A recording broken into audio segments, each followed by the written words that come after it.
and welcome to today's video where, kind of like last video, I'm going to show you how to drive a nail in at an angle for toenailing in boards. On our last video, we talked about using a drill to drive in a screw at an angle.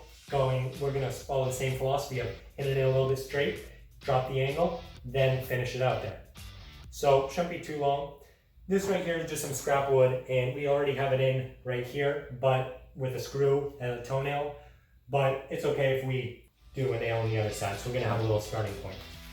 Couple things to note: we have a little drill hole right here. We're not gonna be following that. We're gonna hammer it ourselves. So what we're gonna do is you're gonna want to take it and you're gonna hit it in straight first. Just because if I start going like this, it's hard to hit that in at an angle. It's not gonna be as sturdy.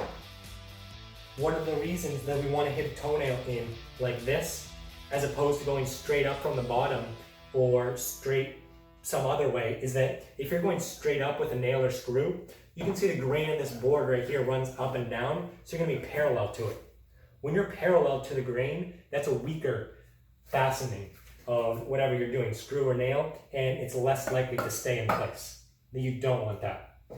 Instead, the strongest is always going to be perpendicular. So if I was like this, that's the strongest it can be. Often, that's going to be the hardest it is to drill it in. So either into it or perpendicular like this. That's strong. Weak, just going straight down. I'm sure you know that if you're on the top of a board or something, if you've done something, it's much more likely to split if you're going into it like that. So that's why a toenail is going to give you a good combo of, instead of just going straight up, parallel, and the strongest of perpendicular, it's going to give you a combo of going a little of both, 45 degrees. So I have an 8-penny nail here, 2.5 inches long, and I'm going to want to find a point to put this in. Once you do this a couple times, you can figure it out pretty easily, but it might be helpful to have a pencil for using it at first. So I already screwed this in so you can't quite visualize it, but this right here is the goal. You have to go in a little bit and enter about halfway into this board here. So what I'm going to do, if you get it too low to the board, if I try and do it like this right here, that will lead to it being much weaker because this bottom of the board can split out. So I want to bring it up a little bit. 1/2 inch, that's probably a good area. So I'm going to mark it a little bit, just a demonstration. And then what you're going to want to do is hit it in. Just this right in here, not scared, but whatever. So got it in a little bit. Now the next thing you're going to want to do is tap it up a little bit to that angle. So you can see, because I had it in already a little bit, it's sturdy and gives me a nice way so I can start to hit it in.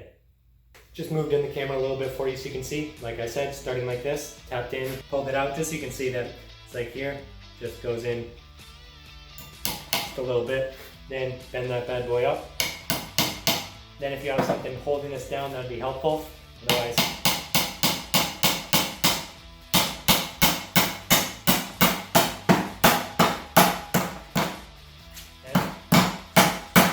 it's kind of a skill at the end, which I'm not great at this angle. I'm a righty, so I'd normally be like this. Yeah, as a righty, I go like this, so it's a little awkward being like this. That's my fault. Good thing it's old wood here. So that's the idea. Hit it in a little bit, angle it, drop it, and secure it in.